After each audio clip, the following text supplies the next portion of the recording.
تو اگلی آیت کے اندر ہم چلتے ہیں. اگلی آیت میں اللہ بیان فرماتا ہے وَدَّ كَثِيرٌ مِّنْ أَهْلِ الْكِتَابِ لَوْ يَرُدُّونَكُم مِّن بَعْدِ إِيمَانِكُمْ كُفَّارًا. اہل کتاب میں سے کثیر طبقہ ہے جو چاہتا ہے لَوْ يَرُدُّونَكُم مِّن بَعْدِ إِيمَانِكُمْ کہ تم ایمان کے بعد کفر کی طرف پلٹ جاؤ. ان کی خواہش یہ ہے کہ یہ جو ایمان لے آئے ہیں اور ہمارے دین سے پھر چکے ہیں، اپنے آبائی مذہب کو چھوڑ چکے ہیں، یہ اپنے آبائی مذہب کی طرف دوبارہ لوٹ رہے ہیں. یہ ان کی دل سے خواہش ہے. حسدا من عند انفسهم من بعد ما تبين لهم الحق. ایک حسد ہے ان کی جانوں میں جبکہ ان کے لیے حق واضح ہو چکا ہے. تو یہ حسد کی بنا پر یہ چاہتے تھے، یہ میں پہلے بھی تفصیل سے بیان کر چکا ہوں کہ اللہ کا کلام اگر کہہ رہے ہیں تو اس کا نزول ہمارے اوپر ہونا چاہیے، اس کا نزول امیین پر نہیں ہونا چاہیے. یہ میں پہلے کئی مرتبہ بیان کر چکا ہوں. تو یہ حسد یہاں پر یعنی کہ ان کے دل میں ایک قسم کا حسد آ چکا ہے، اور یہ حسد کی وجہ سے ہی صرف حقیقت کا انکار کر رہے ہیں. جیسے ہے نا من بعد ما تبین لهم الحق، حق ان کے سامنے بالکل واضح ہو چکا ہے. کیونکہ حق کا کچھ حصہ ان کے پاس پہلے بھی موجود تھا، میں اس پر تفصیل سے بات کر چکا ہوں. ان کے پاس پہلے سے کچھ ایسی باتیں موجود تھیں جس کی بنا پر یہ سمجھتے تھے کہ ہم اہل کتاب ہیں اور اپنے آپ کو یہ بہترین طریقے کا اللہ کا ماننے والا اور اولیاء شمار کیا کرتے تھے. ان کو معلوم تھا کہ حق کیا ہے. آگے اللہ بیان فرماتا ہے فَاعْفُوا وَاصْفَحُوا حَتَّى يَأْتِيَ اللَّهُ بِأَمْرِهِ. اب تمہارا رد عمل کیسا ہونا چاہیے؟ تمہارا رد عمل ایسا ہونا چاہیے کہ تم پہلے تو اعفا کرو، اس کے بعد اصفاح کرو، حتی یأتی اللہ بأمرہ، یہاں تک کہ اللہ تعالیٰ اپنا حکم کو لے کے آ جائے. یہ قرآن کا ایک بہترین اصول ہے جو اللہ تعالیٰ نے یہاں بیان فرمایا ہے. اگر یہ اصول ہمارے سمجھ میں آ جائے نا تو ہم بہت ساری یہ جتنے معاملات آپ دنیا کے اندر دیکھ رہے ہیں نا، یہ سارے کے سارے معاملات بہت آرام سے اور آسانی سے حل ہو سکتے ہیں. یہ دو بنیادی باتیں ہیں، فاعفوا واصفحوا، اعفا کرو اور اصلاح کرو. اعفا کا معنی ہوتا ہے کہ آپ کسی سے مکمل طور پر روگردانی کر لیں، اس پر کسی قسم کی بات کچھ بھی نہ کریں، اس کو مکمل طور پر معاف کر دیں. معاف کا لفظ جو نکلا ہے نا یہ اعفا سے نکلا ہے، عین فا اور واو. اس کو آپ کہتے ہیں عفو و درگزر کر دینا، معاف کر دینا، کسی سے مکمل طور پر روگردانی کر دینا، اس کی طرف توجہ نہ دینا، اس کو کہتے ہیں وصف. ایک اعفا کا لفظ آیا ہے، اس میں اللہ تعالیٰ نے تاکیداً اصفحوا کا لفظ استعمال کیا ہے. اگر آپ ویسے دیکھیں گے تو معنی کے اعتبار سے سملر میننگ کے حامل ہیں، لیکن اس کے اندر کیا ہے کہ اعفا آپ کسی سے منہ موڑ لینا، اور اصفاح کا مطلب ہوتا ہے کہ اس کی طرف آپ توجہ بھی نہ دیں کہ اس نے کیا کہا. اب ذرا اس کو آپ اس طرح سمجھیں، یہاں بات کیا چل رہی ہے کہ اہل کتاب کی خواہش یہ ہے کہ کسی طریقے سے تم اپنا ایمان چھوڑ کر اپنے آبائی مذہب پر واپس آ جاؤ جس پر تم تھے. ان کی دل سے یہ خواہش ہے. اب جب ان کی یہ خواہش ہے، اور دوسرا اللہ تعالیٰ نے ان کی کیفیت بیان فرمائی حسدا من عند انفسہم، حسد بھی ان کے دل کے اندر موجود ہے. تو اس کا ریئیکشن کیا ہوتا ہوگا؟ یہ معروف بات ہے. قرآن کے اندر جگہ جگہ اس کو آپ دیکھیے کس طرح سے بیان فرمایا گیا ہے. مسلمانوں کو مختلف طریقے سے ایذا پہنچانا، ان کے اوپر چڑھائی کرنا، انہیں ختم کرنے کی مسلسل تگ و دو میں رہنا. اللہ کے رسول محمد رسول اللہ، مسلمانوں کے لیڈر، اللہ کے نبی، ان کی بار بار برائیاں کرنا، انہیں برا بھلا کہنا، گستاخیاں کرنا، جسے قرآن میں جگہ جگہ استعمال کیا ہے وما هو بقول شاعر قلیلا ما تؤمنون. اللہ کے رسول کو شاعر تک کہا کرتے تھے. اللہ کے رسول کو کہا کرتے تھے اساطیر الاولین اکتتبا، یہ جتنی باتیں آپ کے سامنے بیان کر رہے ہیں یہ پچھلوں کی لکھی ہوئی باتیں ہیں جنہیں یہ صبح شام ان کے اوپر املا کی جاتی ہیں.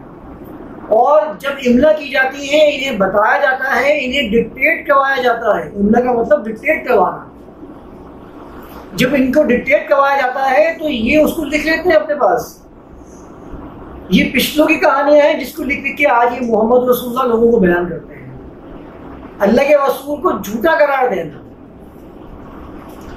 اللہ کے رسول کو مجنون قرار دینا، کیونکہ ان کو معلوم تھا کہ کلام اللہ کے آنے کی سورس کیا ہے؟ محمد رسول اللہ.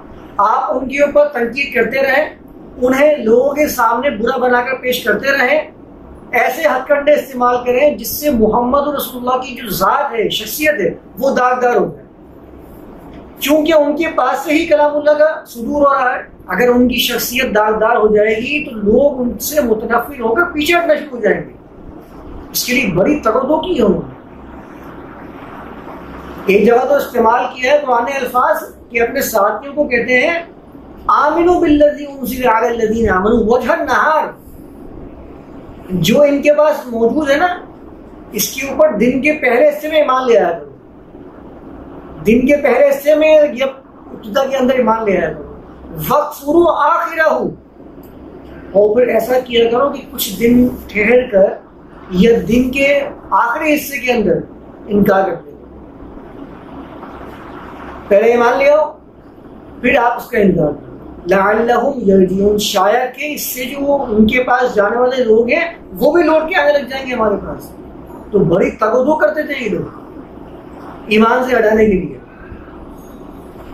اللہ کے رسول کی شخصیت کو داغدار کیا کرتے تھے، اللہ کے رسول کا مذاق اڑایا کرتے تھے. کوئی موقع ایسا ہاتھ سے جانے نہیں دیتے تھے جس میں اللہ کے رسول کی شان اور گستاخی نہ ہو. اللہ تعالیٰ نے رسول کے بیان فرمایا فاعفوا واصفحوا،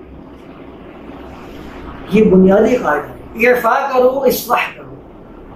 یہ اگر محمد رسول اللہ کی ذات کو داغدار کرنے کی کوشش کر رہے ہیں تو یہ اللہ کے رسول کا انکار نہیں کر رہے ہیں. وَلَكِنَّ الظَّالِمِينَ بِآيَاتِ اللَّهِ يَجْحَدُونَ.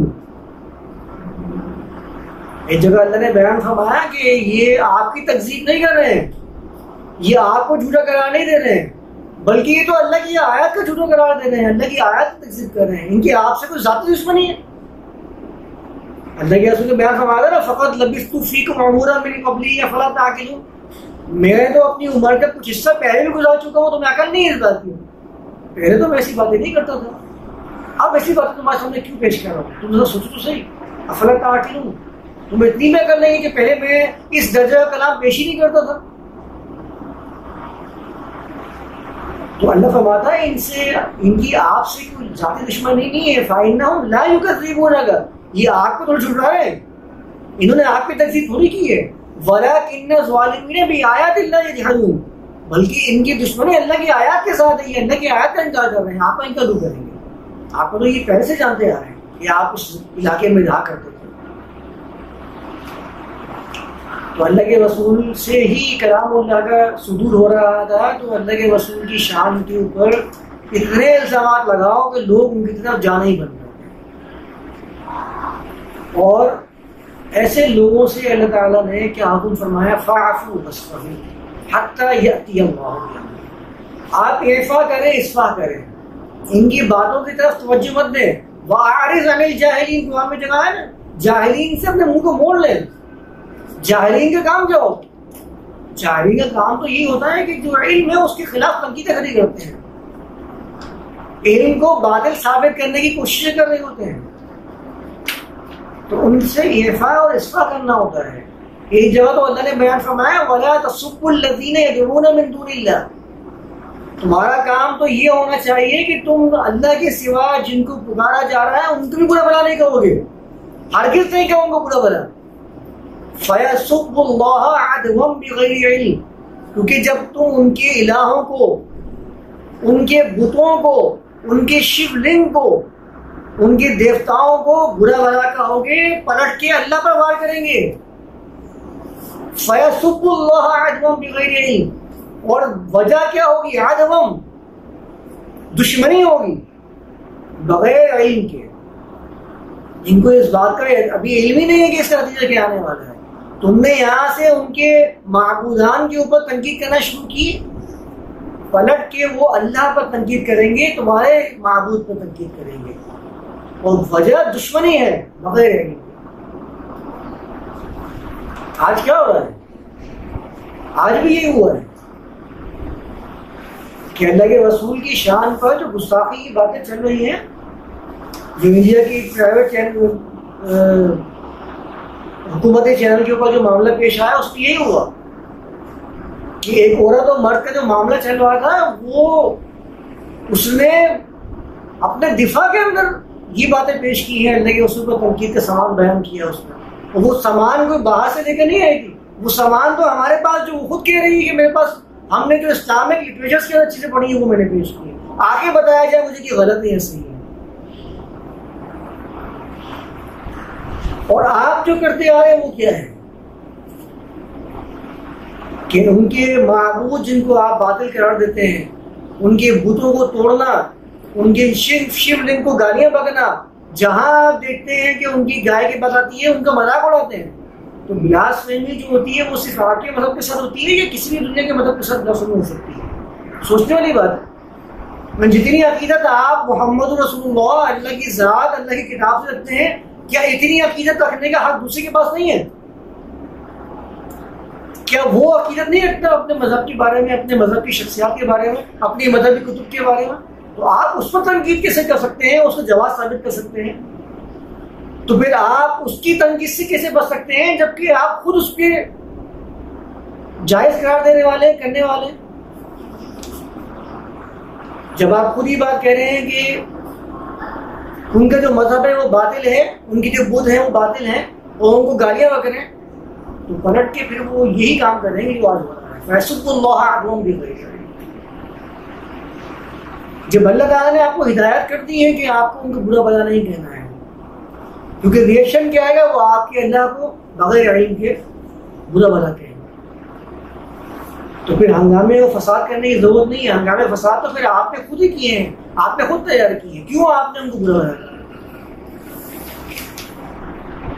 یہ تو ریئیکشن ہے جو سامنے آ رہا ہے، اور اس کا بہترین حل کیا ہے؟ فاعفوا واصفحوا حتی یأتی اللہ بامرہ۔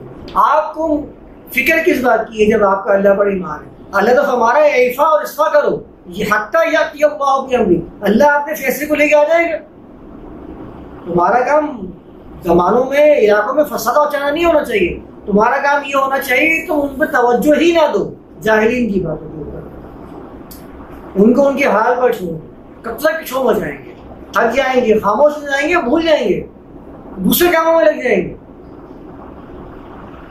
آپ تو فساد مچا کر ان کو کہہ رہے ہو ہاں ٹھیک ہے ہم تو اس پہ فساد مچاتے ہیں، آپ وہ بیان کریں وہ فساد مچائیں گے، تو پھر تو وہ آپ کے جذبات سے روز کھیلیں گے، آج کوئی کھیل رہا ہے کل کوئی اور کھیلے گا، اور پھر آپ جو اس کے اوپر فساد مچانے کی کوشش کر رہے ہیں تو آپ بھی تو کس طرح ان کے فساد جذبات سے کھیل رہے ہوتے ہیں، ان کی مذہبی رسومات کی مذاق اڑا رہے ہوتے ہیں، ان کے پانی جو پوتر پانی ہے اس کا مذاق اڑا رہے ہوتے ہیں، دنیا بھر کے اندر جو دیگر مذاہب کام کر رہے ہیں ان کی چیزوں کو مذاق اڑا رہے ہوتے ہیں۔ وہاں سے تو کبھی بلاسفیمی کا مسئلہ نہیں آتا ہے، یہاں چلے جاتے ہیں پورے پورے مندر گرا دیتے ہیں، اگر بادشاہی مسجد کو گرا دیا جاتا ہے تو آپ کیسے تنقید کر رہے ہوتے ہیں، پوری دنیا میں فساد مچا رہے ہوتے ہیں، لیکن جب ان کے مندر کو گرایا جاتا ہے آپ خوشی ہوتے ہیں، وہ بڑے فخر سے بتایا ہوتا ہے کہ مندر گرایا۔ جتنی عقیدت آپ کی اپنی مسجد کے ساتھ ہے اتنی عقیدت ان کے مندر کے ساتھ بھی ہے، آپ ان کی عقیدت کو ختم کیسے کر سکتے ہیں، ٹھیس پہنچا سکتے ہیں، جبکہ آپ تو اپنے جذبات کی بڑی قدر کرنے والے۔